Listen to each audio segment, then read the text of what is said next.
ठीक है। पुरंजन की कथा चल रही थी, जिसमें मृत्यु, पुरंजन का शरीर छोड़ने के बारे में वर्णन आ रहा था। ठीक है। श्लोक है, हाँ 28वां अध्याय है। पुरंजन का अगले जन्म में क्या हुआ, मृत्यु, वो सब चीज़ें। ठीक है। तो कल हमने देखा था किस तरीके से प्रभुपाद जी ने तात्पर्य बताया था कि जो पुरंजन है वो मृत्यु के समय अपने पत्नी के बारे में ही सोच रहा था और दुख कर रहा था। इस वजह से प्रभुपाद जी तात्पर्य बताते हैं कि पुरंजन अगले जन्म में क्या बनेगा, वो स्त्री का जन्म उसको मिलेगा। ठीक है। 24वां श्लोक। तो 22 से 27 तक पुरंजन की मृत्यु के बारे में बताया जा रहा है। ठीक है।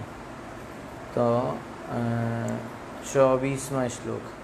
पुरीं विहायोपगत उपरुद्धो भुजंगमः यदा तमेवानुपुरी विशीर्णा प्रकृतिं गता। पुरीं नगरी को विहाय छोड़कर उपगता चला गया, उपरुद्धा बंदी भुजंगम सर्प, यदा जब तम उसको एव निश्चय ही, अनु पीछे पीछे पूरी नगरी, विशीर्णा ध्वस्त तहस नहस, प्रकृति पदार्थ में, गता परिणत हो गई।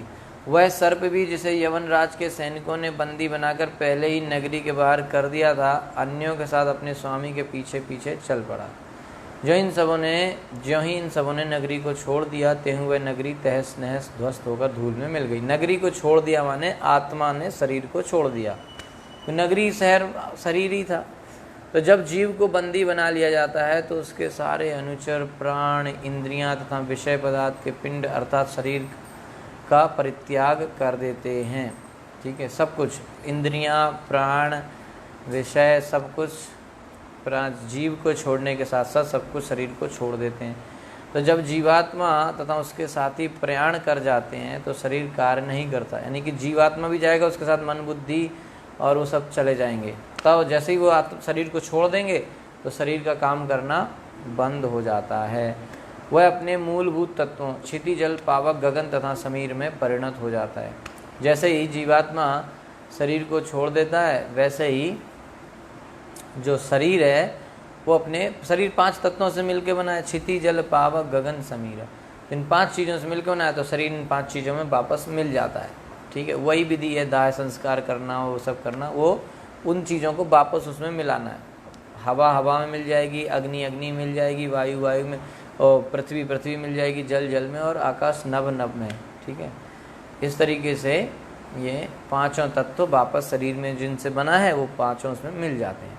तो जब शत्रु किसी नगरी पर आक्रमण करते हैं और उसके वासी जब उसे छोड़कर बाहर चले जाते हैं तो वे उसे नगरी पर बमबारी करके उसे तहस नहस कर देते हैं। तो जब हम कहते हैं तुम धूल हो, धूल में और धूल में मिल जाओगे, तो हमारा प्रयोजन शरीर से ही होता है। कहते हैं ना लोग, मिट्टी है और मिट्टी में मिल जाएंगे, मिट्टी से आए मिट्टी मिल जाए, तो वहाँ शरीर से बात हो रही है। ठीक है। वहाँ पे आत्मा की बात नहीं हो रही। कहते ना लोग, कहते ना कि मिट्टी से आए मिट्टी मिल जाएंगे, ऐसे लोग बोलते हैं। और यहाँ पर ऊपर लिखा तुम धूल हो, धूल में मिल जाओगे। तो क्या मतलब है, शरीर का मतलब है। तो जब नगरी पर शत्रु का आक्रमण होता है और उस पर बमबारी हो जाती है तो नागरिक सामान्यतः उसे छोड़कर चले जाते हैं और उस नगरी का अस्तित्व मिट जाता है। तो इस तरीके से कहने का मतलब है कि जब जीवात्मा शरीर को छोड़ देता है तो शरीर का फिर कुछ यूज नहीं है। इस शरीर को वही लोग जो इसको प्रेम करते थे, वही लोग इसको जला देते हैं या दफना देते हैं, है ना।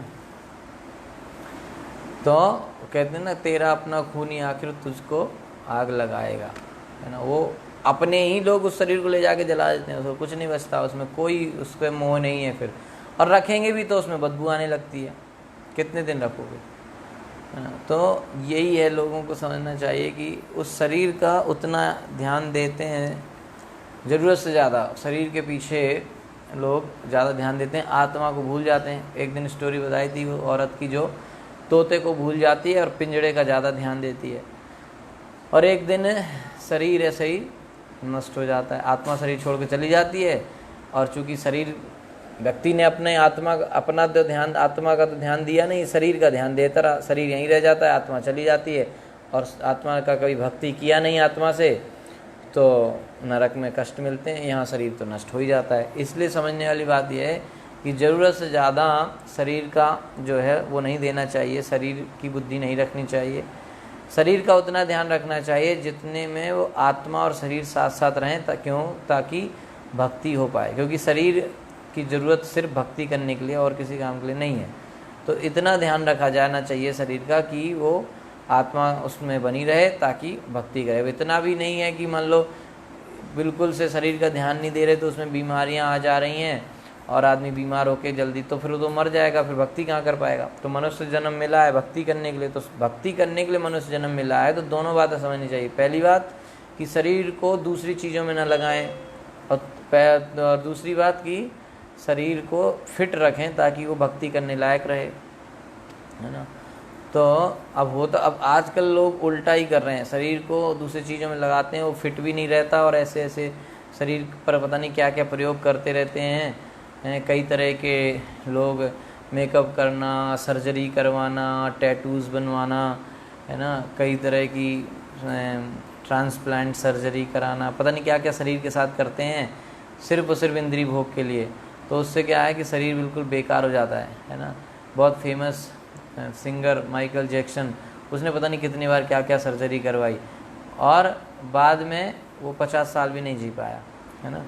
तो इस तरीके से लोग शरीर का गलत यूज़ करते हैं और वो शरीर जो कि भगवान कृष्ण की भक्ति के लिए मिला है, उस शरीर का लोग सही यूटिलाइजेशन नहीं कर पाते और इसीलिए वो ज़िंदगी, उनको क्या बोला जाता है, कंजूस बोला जाता है। क्योंकि जिस चीज़ के लिए शरीर मिला है, अच्छा शरीर से ही अगर इतना वो है तो इसको जो बेस्ट काम इससे हो सकता है वो करना चाहिए, वो भक्ति है। अब वो करते नहीं है ना, बल्कि उल्टा उसको दूसरी गलत चीज़ों में लगाए रखते हैं, शरीर का दुरुपयोग करते हैं, ठीक है। तो उससे क्या है, शरीर का उन्हीं चीज़ों में शरीर को लगाएं जो कृष्ण की भक्ति से रिलेटेड हैं और शरीर का वैसा ही ध्यान रखें ताकि वो भक्ति के लिए उपयोगी बने, ना कि सेंस ग्रेटिफिकेशन के लिए, है ना। अब कई लोग पूरा जिम में जाते हैं, बहुत सारी बॉडी बनाते, क्या यूज़ है? इतने बड़ी बड़ी बॉडी बना के क्या यूज़ है? अगर कोई भक्ति में यूज़ है तो भले अच्छी बात है, नहीं तो क्या यूज़ है उसका, है ना। दुनिया भर का पैसा खर्च करते हैं, जिम में जाते हैं, मेहनत करते हैं, है ना। इतनी मेहनत भगवान के मंदिर साफ़ करने में करेंगे तो हृदय भी साफ़ हो जाएगा, है ना, और बॉडी भी अच्छी रहेगी, ठीक है। तो शरीर को जो है पहली चीज़ बताई कि शरीर को गलत चीज़ों में न लगा के कृष्ण भक्ति में लगाना। दूसरा, शरीर का जो डेंटिंग पेंटिंग है वो उतनी ही करें ताकि वो कृष्ण भक्ति के लिए उपयोगी बने, ना कि इंद्रिय भोग के लिए। लेकिन अगर ये कहा जाएगा कि शरीर को कृष्ण भक्ति के लिए उपयोगी बनाएं तो उसका फिर कोई ध्यान नहीं देगा, है ना, फिर नहा लें तो ही बहुत है। लेकिन अगर इंद्रिय भोग की बात आएगी तो फिर आदमी जितना उस पर मेकअप करता है, इतना डेंटिंग पेंटिंग करता है कि सारा खर्चा उसमें ही हो जाता है ना। तो शरीर पर उतना ज़्यादा वो नहीं करना चाहिए, पर हाँ बिल्कुल भी निगलेक्ट नहीं करना है, उतना ध्यान देना है ताकि शरीर और आत्मा एक साथ चले और भक्ति में शरीर उपयोगी रहे, ठीक है।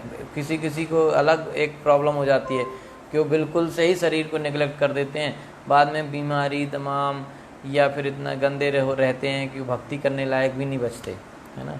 तो शरीर मिला है, इम्पॉर्टेंट है, भगवान कृष्ण की भक्ति के लिए मनुष्य का शरीर मिला है, तो मनुष्य उसका शरीर मिला है तो इसको दूसरी चीज़ों में न लगाएं, इसको कृष्ण भक्ति में ही लगाएं। आगे प्रभुपाद जी लिख रहे हैं कि मूर्ख व्यक्ति ही नगरी के वासियों की परवाह किए बिना नगरी को सुधारने का प्रयास करता है।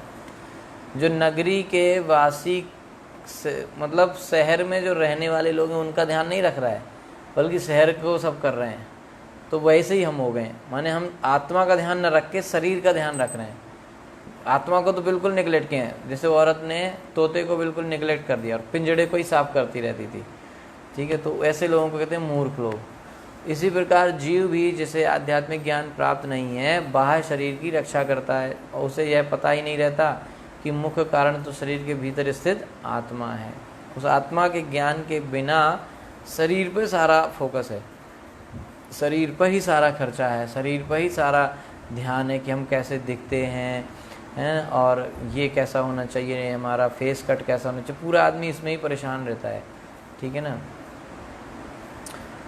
तो जब मनुष्य को आध्यात्मिक ज्ञान होता है तो आत्मा निरंतर देहांतरण से बच जाता है। अगर हम इस शरीर के ज्ञान से ऊपर उठ के आत्मा के ज्ञान को प्राप्त करेंगे तो हमें ये बार बार जन्म मृत्यु से हम बच जाएंगे। ठीक है, जब मनुष्य को जब आध्यात्मिक ज्ञान होगा तब।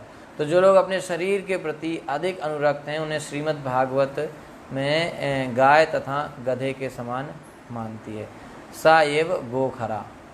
तो जिन लोगों को शरीर का ज़्यादा वो दिखता है, माने हम कैसे दिख रहे हैं, हमारा फेस कट कैसा है, हमारा थोबड़ा कैसा है, हमारे बाल कैसे हैं, इनको यही जब जो है उनको भागवत में क्या होता है, गाय और गधा।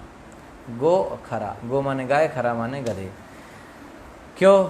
गाय अत्यंत अबोध पशु है और गधा भार ढोने वाला जानवर है। गाय बिल्कुल अबोध होती है, एक्चुअली में गाय को समझता नहीं, उसको शरीर ही सब है ना। वैसे तो गाय को महान बताया है, पर इस सेंस में गाय अबोध है। तो गाय का जो बछड़ा होता है तो उस बछड़े को जब वो देखती है तभी दूध देती है। तो कई बार क्या होता है कि बछड़ा मर जाता है ना, नेचुरली मर गया मान लो, तो फिर गाय दूध नहीं देती, तो उसका एक बछड़े का ऐसा कुछ बना के लोग दिखाते हैं, तो उसको देख के गाय दूध दे देती है ना। तो इस तरह की चीज़ें गाय इसलिए अबोध माना जाता है, उसको शरीर से तक ही, उसको ज़्यादा कुछ पता नहीं। ऐसी गधा, गधा तो गधा है ही, उसका नाम ही गधा। गधे को गधा क्यों कहते हैं? गधा भार ढोने वाला जानवर है। गधे को क्या लगता है कि अगर वो ये धोबी के पास होता है गधा, तो धोबी उसको बहुत सारे कपड़े लाद देता है और इधर से जाता है, वो कपड़े धुलता है, वहाँ से गीले कपड़े लाद देता है और लेके आता है। तो गधा सोचता है कि ये धोबी मेरा खाना देने वाला है, अगर इसका काम नहीं करूँगा तो मुझे खाना कौन देगा। लेकिन उसको नहीं पता कि इतने सारे, उसको खाना क्या है, वो घास, तो इतनी सारी घास है जंगल में, कहीं भी खा सकता है, लेकिन वो उसको लगता है कि नहीं ये ही देंगे तभी मैं खा पाऊँगा, है ना। इसलिए वो बेचारा भार ढोता रहता है, इसे उसको कहते हैं गधा।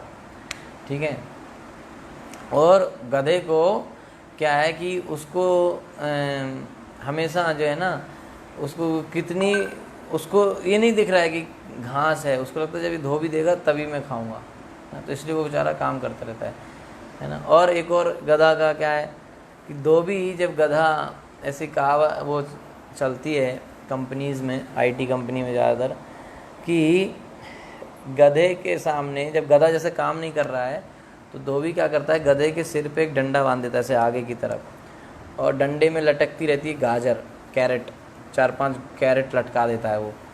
तो गधा ऐसे चलता है तो गधे को दिखती है कैरेट, गधा तो गधा, तो उसको लगता है कि 2 कदम और चलूँगा तो एक कैरेट मिल जाएगी, मैं खा लूँगा। तो उस अब वो बंदी उसके सिर पे है, तो 2 कदम चलता है तो कैरेट भी 2 कदम आगे चली जाती है, तो वो उस कैरेट को देख देख के वो आगे बढ़ता रहता है ना, गधा, इसलिए गधा है।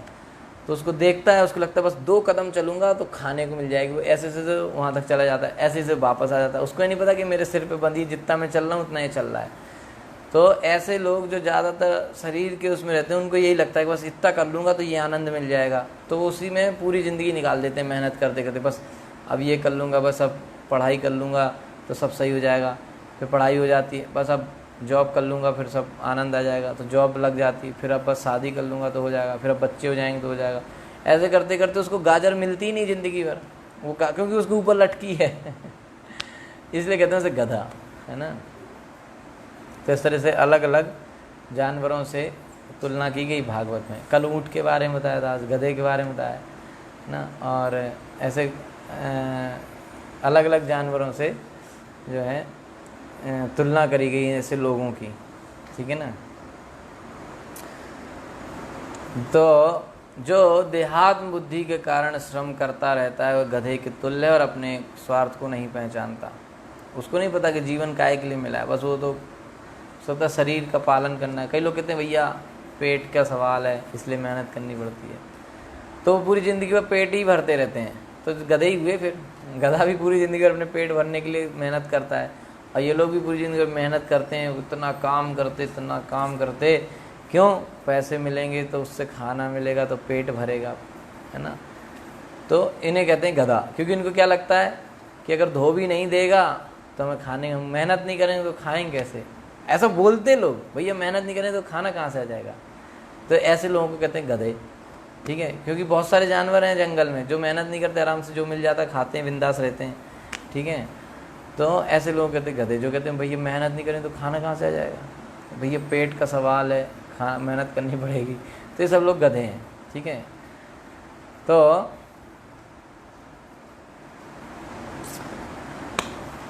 एक संत हुए मलूक दास, उन्होंने कहा अजगर करे न चाकरी, पंछी करे न काम, संत मलूका कह गए सबके दाता राम।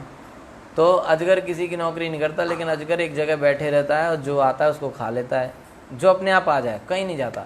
लेकिन सबसे ज़्यादा मोटा अजगर ही रहता है, जबकि वो मेहनत नहीं करता है ना, और वो सबसे ज़्यादा मोटा रहता है और सबसे ज़्यादा साल तक जीता भी वही है। ठीक है, तो इससे से चिड़ियाँ भी किसी की नौकरी नहीं करने जाती। ठीक है, तो भागवत में भी कहा गया है 10वें स्कंद के 84वें अध्याय के 13वें श्लोक में, यस्यात्म बुद्धि गुणपे त्रिधातु के स्वधि कलत्रादिषु भौम इज्जधि यतीर्थ बुद्धि सलिले न करिचेत जनस्य अभिज्ञेषु सा एव गो खराहा। गो माने गाय, खरा माने गधा। तो जो इन 3 तत्वों से बने इस शरीर को आत्मा मानता है, जो शरीर के उपजातों को अपना परिजन मानता है, जो इस शरीर को ही सब कुछ मानता है, आत्मा मानता है वो, और जो शरीर के उपजातों को अपना परिजन मानता है, यानी कि शरीर से जुड़े लोग, यानी कि बच्चे, पत्नी, रिश्तेदार, इनको अपना सगा बहुत वो मानता है वो व्यक्ति। 2 बात हो गई। पहला जो शरीर को आत्मा मानता है, आत्मा ज्ञान निष्कुलता जो है शरीर ही है। ठीक है, दूसरा ऐसा व्यक्ति जो अपने रिश्तेदार, बच्चे, परिवार, पत्नी, इन सबको बड़ा वो मानता है अपना कि यही सब कुछ है मेरी ज़िंदगी में। 2, तीसरा व्यक्ति को जो भौम इज्जधि, जो अपनी जन्मभूमि को पूज्य मानता है, अरे जन्मभूमि, मेरा जन्म यहाँ हुआ भैया, जन्मभूमि है, ऐसा व्यक्ति। 3, चौथा कौन सा, जो तीर्थों की यात्रा में दिव्य ज्ञानियों से मिलने के लिए नहीं अपितु केवल स्नान करने के लिए जाता है, या तीर्थ बुद्धि सलिले न करिचित, ऐसा व्यक्ति जो तीर्थ स्थान में जाता है किस लिए, स्नान करने के लिए। उसको क्या लगता है कि हरिद्वार जाएंगे, गंगा नहा के आएंगे, ऐसे व्यक्ति, है ना। ये थोड़ी समझने वाली बात है, मिस हो सकती है, क्योंकि ये बहुत सारी ये सब चीज़ें वो हैं जो लोग इनको अच्छा मानते हैं, लेकिन भागवतम इनको क्या मानती है, इसलिए थोड़ा ध्यान से समझना चाहिए। पहली चीज़ जो शरीर को आत्मा माने, दूसरी चीज़ जो अपने परिवार वालों को बड़ा वो समझे, अपनी पत्नी बच्चों को बड़ा अपना यही है सब कुछ। तीसरा जो जन्मभूमि को पूज्य मानता है कि अरे जन्मभूमि है, इसकी पूजा करो। तीसरा जो तीर्थों में नहाने जाता है, बोले हरिद्वार गए स्नान करने, हरिद्वार काहे के लिए जाते हैं, स्नान करने के लिए जाते हैं। संगम काहे के लिए जाते हैं, प्रयागराज स्नान करने के लिए जाते हैं। कन्याकुमारी स्नान करने के, रामेश्वरम स्नान करने के लिए। तो जो लोग स्नान करने के उद्देश्य से तीर्थ में जाते हैं, जिनको ये नहीं पता कि तीर्थ जाने का सबसे बड़ा, तीर्थ जाओ, तीर्थ स्थान जाओ तो सब मेन काम वहाँ होता है कि वहाँ किसी भक्त से बैठ के सुनो। अगर वहाँ जाके कथा नहीं सुनने के आए तो वो तीर्थ जाना बेकार हो गया। तो ऐसे लोग जो सिर्फ स्नान करने के लिए जाते हैं, इन 4 तरह के लोगों को क्या समझना चाहिए, गो खरा, या तो गाय या गधा, ऑप्शन है 2। ठीक है, तो 4 तरह की कैटेगरी के लोग किस कैटेगरी में आए गए भागवत के हिसाब से, गाय और गधा की कैटेगरी में। कौन कौन से, जो अपने शरीर को आत्मा मानता है देहात्म बुद्धि में, दूसरा जो अपने शरीर से पैदा हुए बच्चे, पत्नी और इन सबको अपना परिजन मानता है कि यही मेरे सब कुछ हैं, तीसरा जो अपनी जन्मभूमि को बड़ा पूज्य मानता है कि मेरी जन्मभूमि है बहुत, चौथा जो तीर्थों में केवल स्नान करने जाता है, कथा सुनने नहीं जाता। इन सब लोगों को जनेश अभिज्ञेषु साहेब गो खरा, गो और खरा, गाय और गधे की कैटेगरी में रखा गया है। कृष्ण भक्ति से विहीन मानव सभ्यता केवल निम्न पशुओं की सभ्यता है। जो व्यक्ति कृष्ण भक्ति नहीं कर रहा वो जानवर है, बस ये मान लो। हो सकता है स्पेशली कृष्ण भक्ति, हो सकता है ऐसी सभ्यता मृत शरीर शव का अध्ययन करे और मस्तिष्क या हृदय पर विचार करे, किंतु शरीर का कोई भी भाग तब तक महत्वपूर्ण नहीं है जब तक उसमें आत्मा विद्यमान ना हो। तो प्रभुपाद जी कह रहे हैं कि रिसर्च तो करते रहते रहो, दिमाग पर रिसर्च कर रहे हैं, हृदय पर रिसर्च कर रहे हैं, बहुत कुछ पता कर लिया कि हार्ट में क्या क्या होता है, दिमाग में क्या क्या होता है, नर्वस सिस्टम में क्या क्या होता है, सब पता कर लिया। पूरी बॉडी में साइंटिस्ट लोगों ने, डॉक्टरों ने सब पता कर लिया कैसे क्या होता है, हर चीज़ का इलाज है, लेकिन आत्मा का कोई इलाज नहीं है। और जब तक आत्मा नहीं है सब बेकार है। ठीक है, तो गायों तथा गधों की आधुनिक सभ्यता में विज्ञानी जन मृत पुरुष के मस्तिष्क के हृदय की उपयोगिता की खोज करते रहते हैं। वो लोग ऐसा काम सब करते रहेंगे कि डेड बॉडी से क्या हो जाएगा, पता नहीं क्या क्या रिसर्च करते रहेंगे, लेकिन आत्मा का किसी के पास कोई सॉल्यूशन नहीं है। ठीक है कि नहीं? ओके, तो एक सेकेंड। तो इस तरीके से समझना चाहिए कि जो लोग देहात्म बुद्धि में हैं, जिनको सब कुछ आत्मा ही लगता है, उन लोगों को भागवतम में कोई वैल्यू नहीं दिया गया है। और बहुत सारी चीज़ें हैं, हम लोगों को लगता है कि सब अच्छी बात है, जन्मभूमि की पूजा करना, है ना, कि जन्म यहाँ वहाँ जन्म हुआ है, इसको कैसे भूल जाए, ऐसे कई लोग बोलते है ना। तो वो सब ज़्यादा, कल बताया था कि ज़्यादा जन्मभूमि करेंगे, अगले जन्म में वहीं पैदा हो जाएंगे। लेकिन अगर उतनी क्वालिफिकेशन नहीं हुई कि दोबारा मनुष्य बने, तो अपनी जन्मभूमि में आदमी कुत्ता बन जाता है ना। तो एक बार एक व्यक्ति था, उसका नाम था कैलाश, है ना। ये किसी दूसरे पुराण में कहानी है कैलाश की, ठीक है। तो ये जो कैलाश था, इसके बच्चे थे, तो बेचारा काफ़ी अपने बच्चों से प्रेम करता था, धन वन भी इसने बचा के रखा हुआ था अपने बच्चे के लिए। तो फिर क्या हुआ कि इसका एक दिन मृत्यु हो गई कैलाश की। अब कैलाश पे नारद जी की मित्रता थी, इसकी दोस्त थे नारद जी इसके। तो नारद जी को कहते थे कि यार ये घर गृहस्थी सब फालतू की चीज़ है, इसको छोड़ के तुम चलो, मैं तुम्हें भगवान के धाम लेके जाऊंगा, ठीक है। तो ये कहता था नहीं, हमें नहीं जाना, हमारे बच्चे हैं, ये है वो, ऐसे सब बोलता रहता था, ठीक है। तो एक दिन मर गया। तो मर गया तो इसके दिमाग में क्या था, अपने बच्चों का ध्यान रखना, ये सब था। और घर बनाया था उसने एक बहुत अच्छा, उस घर में उसके बच्चे रहते थे, तो उसको घर से बड़ा लगाव था कि मेरे घर में क्या होगा क्या नहीं होगा, उसकी हमेशा रखवाली में ही सोच रहता था, कोई घुस ना जाए, कोई ना कर जाए, ये सोचते सोचते मर गया। तो अगले जन्म में कैलाश क्या बन गया बताओ? अगले जन्म में कैलाश बन गया कुत्ता। अब वो कुत्ता कहाँ बना? उसी घर के आसपास। तो उस घर की रखवाली करता रहता था, तो वहीं घर के आसपास घूमता रहता था। और जैसे ही कोई व्यक्ति आता था तो भौंकने लगता था उसके ऊपर, ठीक है। तो फिर एक दिन, अब इसके जो कैलाश के जो घर वाले थे, उनको क्या लगता था कि ये कुत्ता है, तो ज़्यादा भौंकता था, तो उसको पीटते भी थे। जब पीटते थे तो ये कहता था नहीं मैं तुम्हारा पिताजी हूँ, ऐसे बोलता था, ठीक है। तो जब इस तरीके से बोलता था, तो बोलता क्या था बेचारा, अपनी कुत्ते की भाषा में बोलता था। तो जब कुत्ते की भाषा में बोलता था तो उसके बच्चे सोचते थे कि ज़्यादा भौंक रहा है, तो उसको और डंडे से मारते थे, ठीक है। तो वो सोचता था, अब नारद जी ने उसकी बुद्धि में ये रखा था कि ये तुम्हारे बच्चे हैं, तो वो उनको बताता था कि अरे नहीं मैं तुम्हारा पिता हूँ, मैं तुम्हारा पिता हूँ। तो बोलता वो कुत्ते की बात, तो और मारते थे उसको, ठीक है। तो इस तरीके से कैलाश का था। तो फिर नारद जी आए, तो एक दिन उसको लड़कों ने उसको खूब मारा कुत्ते को। तो नारद जी आए, नारद जी ने कहा देखो अब तुम्हारी स्थिति कितनी ख़राब हो गई है, अब तुम चलो मेरे साथ।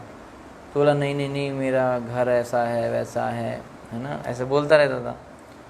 तो फिर कुत्ता अब कितने दिन जिएगा, वहीं फिर भी वहीं घूमता रहता था, बच्चे नाती वाती थे उनके आसपास घूमता रहता था, है ना। तो फिर एक दिन वो फिर कुत्ता भी मर गया। तो जब कुत्ता मर गया तो फिर वो अगले जन्म में बना। अब उसके पास ज़मीन भी थी, ठीक है। तो अगले जन्म में अब उसके पास ज़मीन थी, तो उसको ज़मीन का भी वो चिंता रहती थी कि मेरी ज़मीन का क्या होगा, मेरा ये वो, ठीक है। तो उस चक्कर में फिर उसने अगले जन्म में क्या बना, वो अगले जन्म में बना वो सांप। और सांप बना अपने ज़मीन में। तो ज़मीन के उसकी जहाँ खेती थी, उस खेती में एक ऐसे बिल सा बना के वहाँ रहता था, ठीक है। तो उसमें रहता था, और अपनी ज़मीन में कोई घुसे, है ना, जैसे कोई जानवर घुस गया फसल खाने, तो उसको सांप दिखता था, तो जब जानवर भाग जाते थे, कोई फसल चुराने आए तो सांप अपना निकल आता था। तो इस तरीके से वो अपनी फसल की रक्षा करता था। तो फिर उसके बाद नारद जी आए, तो नारद जी ने कहा कि कैलाश चलो यार, अब तुम सांप बन गए, अब तो समझो। तो कैलाश बोला नहीं अभी नहीं, अभी तो मेरी ज़मीन है, ये है, मेरे बच्चे बिल्कुल बेकार हैं, वो फसल का ध्यान नहीं रखते, देखो फसल में कितने जानवर घुस जाते हैं, रात को लोग आके चोरी करते हैं, और घर में भी ये मेरी बहू बेकार है, मेरा लड़का बेकार है, कोई ध्यान नहीं रखता, घर में चोर घुस सकते हैं, तो मैं हमेशा यहाँ रक्षा कर रहा हूँ, है ना। जब तक मैं बच्चे तो मेरे ऐसे निकले, लेकिन मेरा जो नाती हैं वो अच्छे समझदार होंगे तो वो अच्छे से रखवाली करेंगे, तब मैं चलूँगा तुम्हारे साथ। तो नारद जी को आए बड़ा वैसा कि यार ये तो बड़ा वो हो रहा है, तो अब पहले कुत्ता बना अब सांप बन गया, अभी भी नहीं समझ पा रहा है। तो फिर नारद जी ने कहा भी तुमको समझाते हैं। तो नारद जी ने ऐसी चाल चली कि उसके घर वालों को जाके थोड़ा आइडिया दे दिया कि तुम्हारे खेत में सांप है बहुत बड़ा। तो उसके लड़के और आए, उनने देखा सांप, तो सांप, अब वो सांप की भाषा में बताया कि हम तुम्हारे पिताजी हैं। तो वो सांप कैसे हिस हिस करता है, तो जैसे ही वो ज़्यादा फुनफुनाए तो बच्चे सोचे कि अरे बड़ा खतरनाक सांप है, तो और तेज मारते थे उसको डंडे से। तो वो और तेज बोलता था कि अरे हमको मत मारो, हमारे पिताजी हैं। तो इनको लगता था अरे इतना खतरनाक सांप है, देखो कितना हिस फिनफिना रहा है, तो और तेज मारते थे। तो ऐसे मार मार के उसको मार डाला। तब फिर उसको समझ में आया कि भाई ये जो है सब ऐसी फालतू की बातें हैं। तो इस तरीके से ये जो जन्मभूमि, परिवार, ये सब जो है शरीर का बंधन है। व्यक्ति को मनुष्य के जन्म मिला है तो व्यक्ति को उस शरीर को कृष्ण की भक्ति में लगाना चाहिए, ना कि अपने, क्योंकि जो जिसमें बुद्धि रख के मरेगा वो वहीं बनेगा, है ना। एक बार एक व्यक्ति जब मरा तो उसको मरते समय उसको ध्यान, वो बता नहीं पा रहा था बेचारा। अब जिंदगी भर उसने सोचा कि हम दबाए रहेंगे धन और मरते समय बताएंगे, मरते समय स्थिति ऐसी को बता ना पाए, ठीक है। तो उसके घर में एक जगह में वो रखी थी धन, सोना वोना उसने छिपा के रखा था। तो वो घुर घुर कर रहा था, उसको बताने की इच्छा थी, तो मर जाएंगे तो दबा रह जाएगा, तो बता नहीं पा रहा। तो बच्चे सब सोचते थे यार क्या कह रहे हैं पिताजी, कुछ समझ में नहीं आ रहा है। तो उसको कुछ और कोई दवा दे दें, कभी तो समझ ही नहीं पा रहा था, ऐसे तो मर गया। तो वो धन के बारे में सोचते सोचते मर गया। तो अगले जन्म में वो फिर सांप बना, और सांप बन के वो उसी कुंडली मार के उसी धन के ऊपर बैठा रहता था रक्षा करने के लिए, हैं। और फिर एक दिन क्या हुआ, उसके घर में साफ़ सफाई की घर वालों ने। तो साफ़ सफाई में जब सब चीज़ खोजी गई, हर चीज़ सही की गई, तो वहाँ कोने में उसको वो एक घड़ा सा कुछ मिला उनके घर वालों को, उनने उस पर बैठा था सांप। तो उनने पहले तो सांप को ही मारा और फिर धन ले लिया, ठीक है। तो इस तरीके से व्यक्ति का अगले जन्म में इस तरीके जो जो सोच के मरेगा वही वो बन जाता है, ठीक है। 25वां श्लोक। विकृष्यमाणः प्रशभं यवनेन बलीयसा नाविन्दत्तं साविष्ट सखायं सुहृदं पुरः। विकृष्यमाणा, खींचे जाने पर, प्रसवम बलपूर्वक, यवनेन, यवन के द्वारा, बलीयसा शक्तिशाली, ना अविंदत स्मरण नहीं कर सकता, तमसा तमोगुण से, आविष्टा आच्छादित होने से, सखायम अपने मित्र को, सुहृदम शुभेशी पुरा प्रारंभ से। जब राजा पुरंजन शक्तिशाली यवन द्वारा बलपूर्वक घसीटा जा रहा था तब भी अपनी निरी मूर्खता के कारण वह, तो इस तरीके से भगवद गीता में 5:29 में भगवान कृष्ण कहते हैं भोक्ताराम यज्ञ तपसाम सर्वलोक महेश्वरम सुहृदम सर्वभूतानाम ज्ञात्वा माम शांतिम ऋच्छति। यदि मनुष्य केवल 3 बातें जानता है, क्या कल भी 2 दिन पहले शायद बताया था या फिर इंग्लिश क्लास में, 3 बातें अगर व्यक्ति जानता है तो उसके जीवन में शांति रहेगी। पहली चीज़ भोक्ताराम यज्ञ तपसाम, कि भगवान श्री कृष्ण ही परम भोक्ता हैं, ठीक है। दूसरी चीज़ वे ही प्रत्येक वस्तु के स्वामी हैं। पहली चीज़ है कि भगवान कृष्ण ही परम भोक्ता हैं, तो अपने अंदर जो एंजॉय करने की, भोग करने की जो प्रवृत्ति है उसको ख़त्म कर देना चाहिए।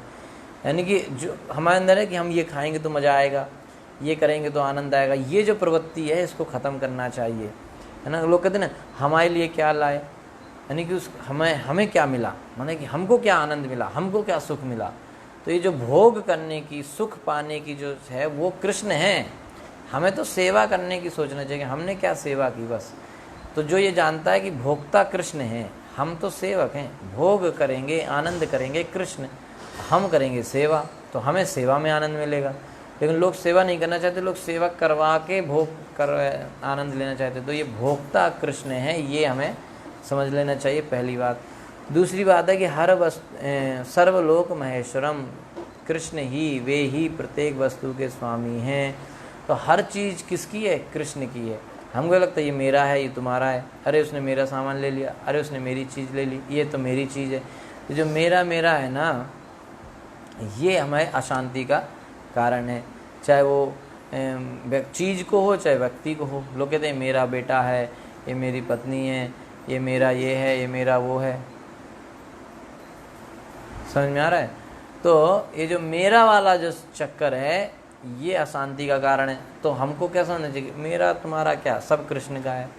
ठीक है, तो अगर कोई चीज़ मिल गई तो कृष्ण की थी, हमारे पास आ गई, हम उसका देखभाल करेंगे, है ना। जैसे जो ड्राइवर होता है ना गाड़ी का, उसको पता है वो गाड़ी चलाता है, सब करता है, सफाई करता है, हर चीज़ करता है, लेकिन उसको पता है कि है मालिक की।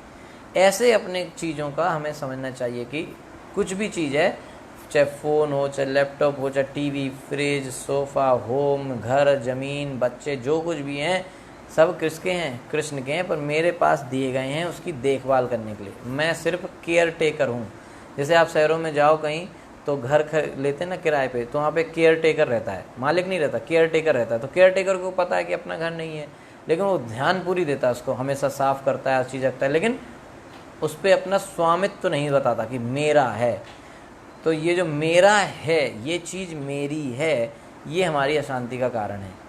तो हमको क्या समझना चाहिए कि सब कुछ किसका है? कृष्ण का है। तो शांति हो जाएगी जीवन में। ठीक है भाई, जैसे जो ड्राइवर है वो तो केयर टेकर है गाड़ी का, तो उसको पता है गाड़ी मालिक की है। कल को मालिक कहेगा भाई ठीक है अब तुमको नहीं चलाना, ठीक है, या गाड़ी टूट गई, तो ड्राइवर को थोड़ी दुख होता है, दुख मालिक को होता है, ड्राइवर को थोड़ी दुख होगा। गाड़ी में कोई पत्थर मार गया, हमसे क्या मतलब, है ना, हम तो केयर टेकर थे। ठीक है ना, तो उसको ज़्यादा फर्क नहीं पड़ता। ठीक है, मालिक का है, जिम्मेदारी सब किसकी है? मालिक की। समझ आया? तो ये जो स्वामित्व की भाव है कि मेरा है, मेरा है, मेरा, ये अशांति का कारण है। तो क्या सोचना चाहिए? सब कुछ के स्वामी कृष्ण है। सब कुछ किसका है? कृष्ण का है। दो बातें। तीसरी बात है कि वे प्रत्येक जीव के परम मित्र हैं। श्री कृष्ण सुहृदम सर्वभूतानाम, भगवान कृष्ण सबके मित्र हैं। तो पहली बात, हमें इस संसार में किसी से मित्रता, प्रेम और ये रिश्तेदारी, ये सब जोड़ने की कोशिश ही नहीं करनी चाहिए। क्यों? क्योंकि लोग कोशिश करते हैं ताकि हमें ये मिलेगा, आनंद मिल जाएगा, ये व्यक्ति हमारा दोस्त बन जाएगा तो हमें सुख मिल जाएगा, शांति मिल जाएगी, ये व्यक्ति से मेरी शादी हो जाएगी तो हमें सुख शांति मिल जाएगी, हमें इस तरह की चीज़ें मिल जाएंगी। ऐसे जो है हम मित्रता संबंध जो बनाते हैं भौतिक जीवन, भौतिक लोगों से, वो हमारी अशांति का कारण है। क्योंकि कोई भी व्यक्ति हमको सुख नहीं दे सकता। क्यों? उसके पास है ही नहीं। जो चीज़ उसके पास नहीं हमको कैसे दे देगा? वो खुद दुखी है, हमको कैसे सुखी बना देगा? है ना, वो खुद अपने आप में दुखी है और हम उससे सोच रहे हैं कि हम इससे मित्रता कर लेंगे, हम इससे संबंध बना देंगे तो हम सुखी हो जाएंगे। लेकिन ऐसा कुछ नहीं होता, क्योंकि वो अपने आप में दुखी है। वो अपने में दुखी है, वो हमसे सोच रहा है कि हमसे मित्रता बन जाएगी तो वो सुखी हो जाएगा, हम उससे सोच रहे हैं, है ना। तो ये दोनों तरह सोच, दोनों बाद में मिलते हैं, उनको लगता है यार मैंने तो सोचा था इससे ये सुख मिलेगा, वो भी सोचता है मैंने सोचा था ये सुख मिलेगा, और सुख तो नहीं मिला, लड़ने लगते हैं। अशांति अशांति। तो इस संसार के लोगों के साथ मित्रता, प्रेम, ये सब करने का हमको सोचना नहीं चाहिए, क्योंकि हमारे अशांति का कारण है, ये हमें एक दिन दुख ही दुख देगा। ठीक है, तो फिर किससे करें? क्योंकि मित्रता और संबंध तो हमारा नेचर है, हमको होना चाहिए। तो इसके लिए कहा है, कृष्ण खुद कह रहे हैं कि मैं हूँ तुम्हारा सुहृदम सर्वभूतानाम, मैं तुम्हारा ऐसा मित्र हूँ जो तुम्हारे हृदय में रहता हूँ। अच्छा, फिल्मों में भले लोग कहते हैं कि मैं तुम्हारे हृदय दिल में रहता हूँ, तुम मेरे दिल में रहते हो, कोई किसी के दिल में नहीं रहता। जो दिल में रहते हैं वो हैं भगवान स्वयं। ठीक है, वो परमात्मा के रूप में सबके हृदय में रहते हैं। ठीक है, तो वास्तव में अगर कोई दिल में रहता है तो वह है कृष्ण। तो उनसे ही प्रेम संबंध स्थापित करना चाहिए, उनसे ही मित्रता करनी चाहिए, क्योंकि वो वास्तव में रहते, वो कहने के लिए नहीं रहते, वो लिटरली कृष्ण परमात्मा के रूप में हर जीव के साथ रहते हैं। यहाँ तक कि अगर आप देखो तो एक छोटी चींटी भी चलती हुई जा रही है तो उसके हृदय के अंदर भी परमात्मा है। समझ में आ रहा है? आप एक कोई भी जीव देखो, छोटा से छोटा कीड़ा देखो, बाथरूम में भी अगर आपको कोई कीड़ा दिखे ना, तो उसके अंदर भी कृष्ण है परमात्मा के रूप में। ये समझना चाहिए। हम भले उसको घिनौना समझ के, गंदा समझ के फेंक दें उस कीड़े को, लेकिन हमको ये भी जानना चाहिए कि उस कीड़े के अंदर भी परमात्मा है। हमने उस कीड़े को घिनौना समझ के फेंक दिया कि बदबूदार कीड़ा है, इसको फेंक दो, लेकिन कृष्ण ने उसको बदबूदार कीड़ा समझ के नहीं फेंका है, वो उसके साथ वहाँ भी जुड़े हैं। इसलिए कहते हैं कि कृष्ण सबसे बड़े हमारे सुहृद हैं, सबसे बड़े हमारे हितैषी हैं, सबसे बड़े हमारे मित्र हैं, क्योंकि वो नहीं छोड़ रहे हमको। हमारे कितना भी आपका कोई सगा संबंधी होगा, एक जब आपके पैसे ख़त्म हो जाएंगे वो आपको छोड़ के चला जाएगा, ठीक है। आपके जीवन में दुख आएंगे वो आपको छोड़ के चला जाएगा, ठीक है। तो हम ये भूल हम क्यों कर रहे हैं, जबकि कृष्ण हमको नहीं छोड़ के जाएंगे। हम कोई एक जीव कितनी भी गंदी स्थिति में चला जाए, मैंने बताया कि वो कोई सा भी कीड़ा भी बन जाए, लेकिन कृष्ण उसको साथ नहीं छोड़ेंगे। कृष्ण उसके साथ हमेशा रहेंगे और हमेशा उसकी मदद करने के लिए तत्पर रहेंगे। लेकिन हमारी गलती क्या है कि हम इस बात को नहीं समझ रहे हैं। हम दुनिया के हर व्यक्ति के पास जाने को तैयार हैं कि आप हमारी मदद करो, हमारे मित्र बन जाओ, लेकिन हम कृष्ण की तरफ नहीं देखते हैं। और वो लोग हमसे फ़ायदा लेते हैं और हमें धोखा देते हैं और फिर हम दुखी हो जाते हैं। ये हमारे अशांति का कारण है। लेकिन कृष्ण जो हमें कभी भी धोखा नहीं देंगे, हमेशा हमारे साथ रहते हैं, हमेशा हमारी मदद करने के लिए तैयार हैं और बहुत सारी चीज़ें बिना मांगे देते रहते हैं। हवा, पानी, धरती सब हमें बिना मांगे दे रहे हैं, हर चीज़ हमें बिना मांगे दे रहे हैं। उस परम हमारे मित्र कृष्ण की तरफ हम देखते नहीं हैं। तो ये तीसरी बात है जो हमें समझनी चाहिए कि प्रत्येक जीव के परम मित्र सुहृद कौन है? श्री कृष्ण है। तो जो व्यक्ति ये तीन चीज़ों को अपने जीवन में समझ जाएगा, उसके जीवन में हमेशा शांति रहेगी, बिंदास रहेगा।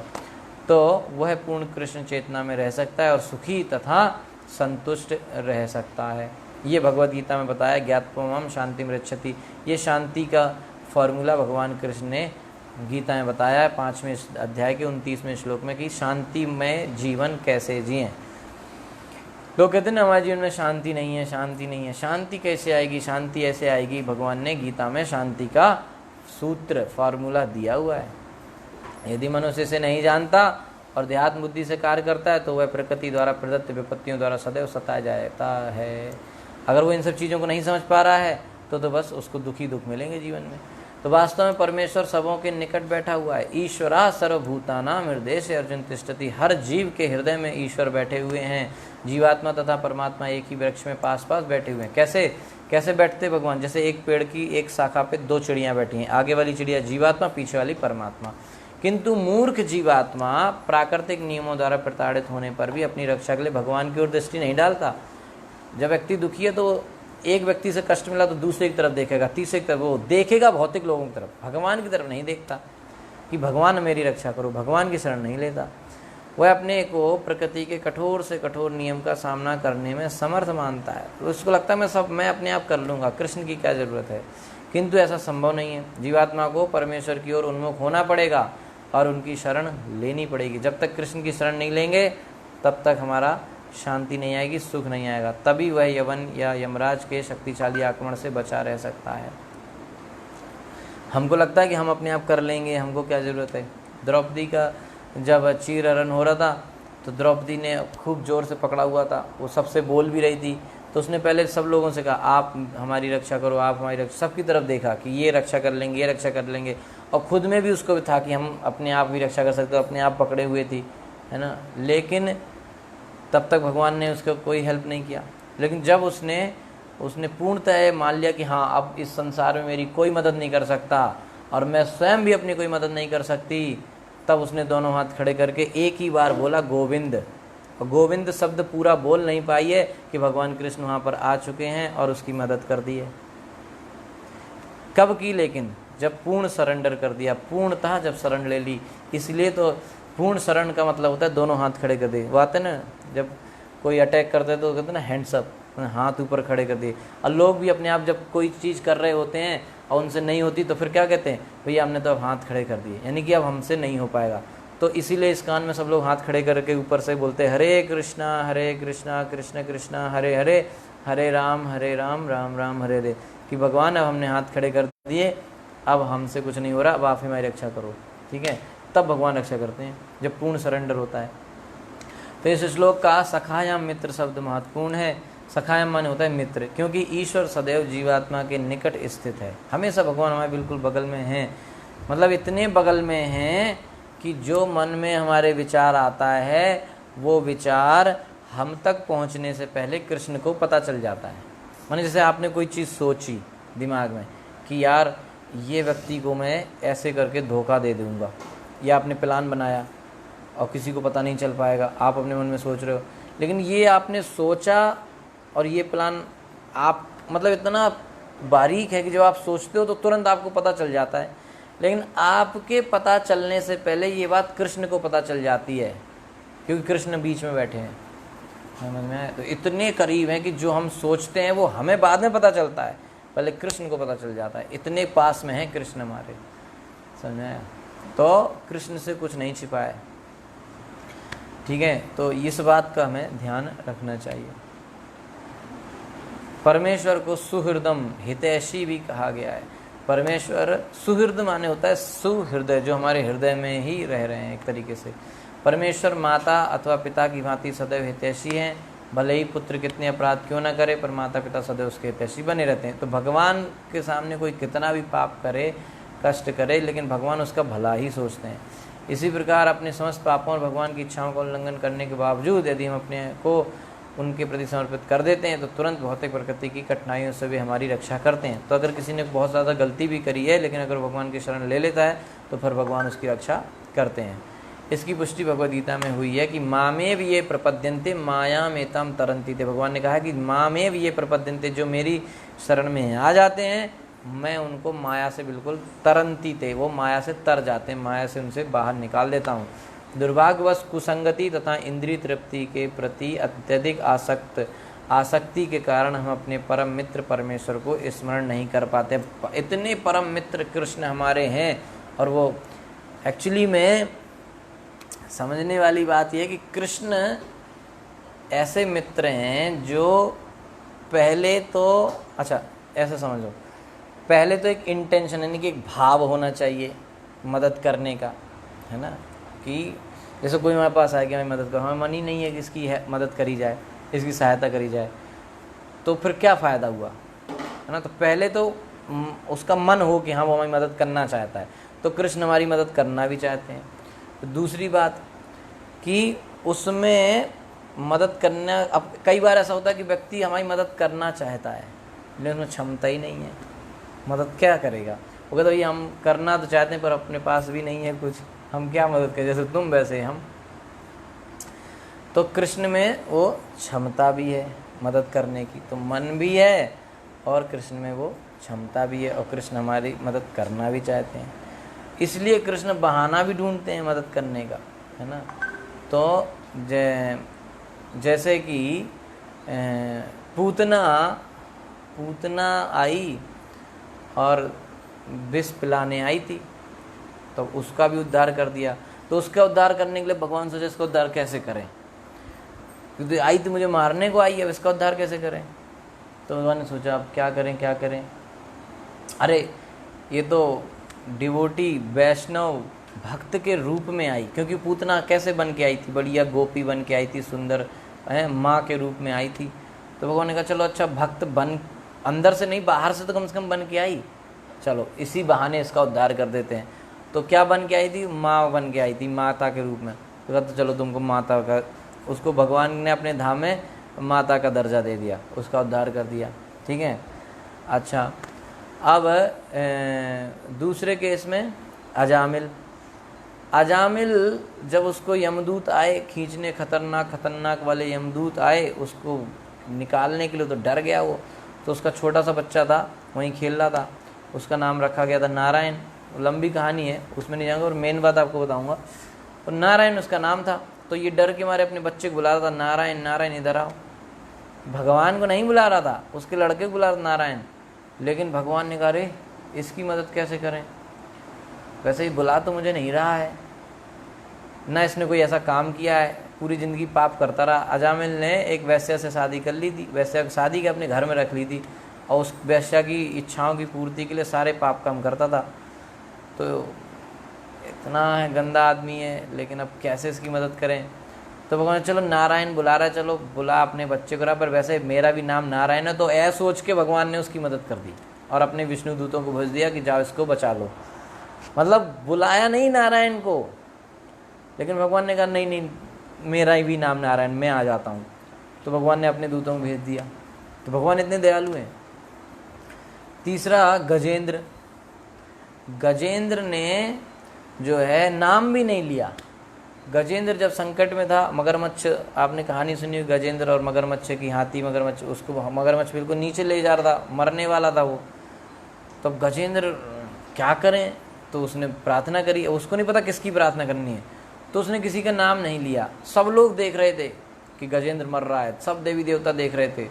तो वो गजेंद्र क्या बोलते, वो जो इतना शक्तिशाली है वो मेरी रक्षा करे, वो जो ऐसा ऐसा ऐसा है वो मेरी रक्षा करे, जो वो ऐसा वैसा है। कई तरह के गुणों की चर्चा कर रहे थे गजेंद्र कि जिनमें ये गुण हैं वो मेरी रक्षा करें, जिनमें ये गुण हैं वो मेरी रक्षा करें। तो सारे गुण वो भगवान में ही हैं, पर कुछ गुण तो दूसरे लोगों में भी होंगे ना थोड़े बहुत, तो वो भी आके कर सकते थे रक्षा, लेकिन कोई एक कदम नहीं आया। क्यों, सब लोग सोच रहे थे कि हमें थोड़ी बुला रहा है, हमारा नाम ले तो हम जाएं। ऐसे कई लोग होते, हमसे कहें तो हम करें, हमसे कहा थोड़ी है हम क्यों मदद करें, है ना। तो सब लोग ऐसे खड़े थे, सारे देवी देवता, है ना। लेकिन भगवान ने कहा कि यार नाम तो नहीं ले रहा, पर जो जो लक्षण गुण बता रहा है वो सब तो मेरे गुण हैं, चलो इसी बहाने इसकी मदद कर देते हैं। तो अगर ऐसे वैसे टूट फूट के कैसे भी कहीं ना कहीं से थोड़ी बहुत, मतलब इस केस में तो वो नाम भी नहीं ले रहा है ना, दूसरे केस में वो उनको नहीं बुला रहा है, वो अपने बच्चे को बुला रहा है, तीसरे केस में तो वो मारने आई है। तो ऐसे ऐसे लोगों पर भगवान कृपा कर सकते हैं, तो फिर अगर जो ढंग से बैठ के माला करेगा उस पर कृपा क्यों नहीं करेंगे। तो ऐसे जो भगवान हैं श्री कृष्ण, उनकी हम शरण नहीं ले रहे हैं, तो हम इस दुनिया के आलतू फालतू लोगों की शरण ले रहे हैं, जो खुद जन्म मृत्यु जरा व्याधि में फंसा है, जो खुद बूढ़ा हो रहा है, जो खुद मृत्यु के पास जा रहा है, जिसमें खुद में इतनी सारी बीमारियां हैं, है ना। तो ऐसे 4 दोषों वाले व्यक्ति की हम शरण लेना चाहते हैं, लेकिन हम कृष्ण की शरण नहीं लेना चाहते। हम ऐसे लोगों की शरण लेते हैं, वो हम पे 50 कंडीशन लगाते हैं, ऐसा ऐसा करोगे तब तुम्हारी मदद करेंगे, तुम हमको ये चीज़ दोगे तब तुम्हारी मदद करें। भगवान कोई मदद, कोई कंडीशन नहीं लगा रहे, बल्कि उल्टी कंडीशन लगा रहे हैं, इसका उद्धार करो, चलो ये किसने किया, इस बहाने इसका उद्धार करो। तो भगवान इतने दयालु हैं। विभीषण आए तो विभीषण ने भगवान राम की शरण ली और चरणों में गिर पड़े, तो भगवान राम ने तुरंत उनसे उठाया और कहा लंकेश उठो। तब लंकेश बोल दिया, माने कि उसको जो है लंका का राजा बोल दिया। तो सब लोग उन्होंने पूछा, अरे भगवान इसको आप लंकेश क्यों बोल रहे हैं। तो भगवान ने कहा, अरे मैं तो लंका जीतने के बाद यहाँ का थोड़ी राजा बनूंगा, विभीषण को ही राजा बना देंगे, इसलिए मैंने इसको लंकेश बोल दिया है। इन्होंने हमारी शरण ले ली है, अब हम इनको लंका का राजा, तो आज से ये लंकेश। तो दूसरे किसी व्यक्ति ने पूछा कि भगवान ये तो चलो आपकी दया, तो इतनी दया है कि आप इसको अपना, मतलब आप तो लंका जीत ही जाओगे और इसको आप राजा बना दोगे, तो बड़ी दया वाली बात हुई। अगर इस दया के गुणगान को अगर रावण ने सुन लिया, मान लो उसका हृदय बदल गया और उसने आपकी शरण ली, तब आप क्या करोगे। वो तो ऑलरेडी लंका का राजा है। तब इसका विभीषण को जो वादा कर दिया कि हम तुम्हें लंका का राजा बना देंगे,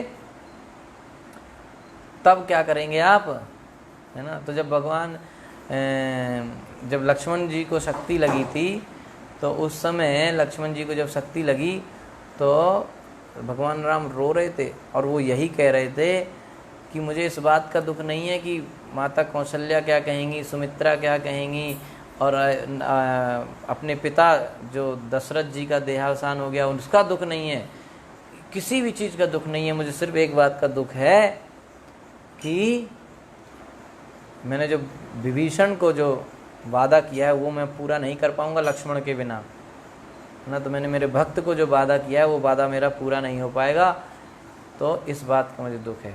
तो लोगों ने कहा, अब रावण भी अगर शरण ले लेगा तो उसको क्या बनाओगे आप, वो तो फिर उसको लंका का राजा रखेंगे। तो फिर तो भगवान राम ने कहा, आप टेंशन मत लो, बस यहाँ से जाने के बाद अयोध्या का राज मुझे मिलने ही वाला है, तो अगर ऐसी बात हो गई तो रावण को अयोध्या का राज्य दे देंगे।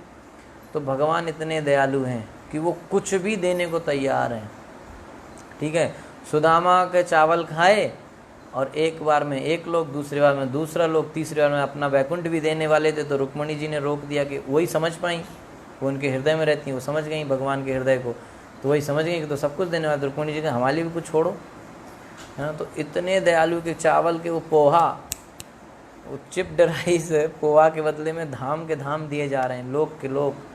तो इतने दयालु भगवान की हम शरण नहीं ले रहे हैं। क्यों? कुसंगति प्रभुपाद जी बता रहे हैं। दुर्भाग्यवश, पहले तो हमारा दुर्भाग्य है कि हम नहीं समझ पा रहे हैं इस बात को, भगवान शरण नहीं ले रहे हैं, और दूसरा कुसंगति। पहला दुर्भाग्य है ही, फिर दुर्भाग्य से ही नुकसान हो रहा है, फिर उस पर हमने कुसंगति कर ली, माने कि ऐसे लोगों की संगति करना जो कृष्ण की शरण नहीं लिए हैं, उनकी संगति करना, जो गलत काम कर रहे हैं उनकी संगति करना। तथा तीसरा इंद्रिय तृप्ति के प्रति, तीसरा है कि कोई दुर्भाग्यवश नहीं कर पा रहा है, भगवान की शरण नहीं ले पा रहा है, कोई कुसंगति में मंदिर जा रहे हैं तो दूसरा कह रहे क्या जाएगा, चल ये उम्र है मंदिर जाने की, हैं ऐसे बोलते, तो इस कुसंगति के कारण, ठीक है।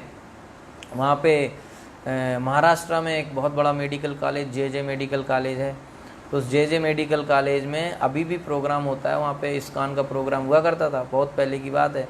तो वहाँ पे हर संडे को प्रोग्राम होता था इस्कॉन का, तो बढ़िया लोग जाते थे और कीर्तन होता था, प्रवचन होता था।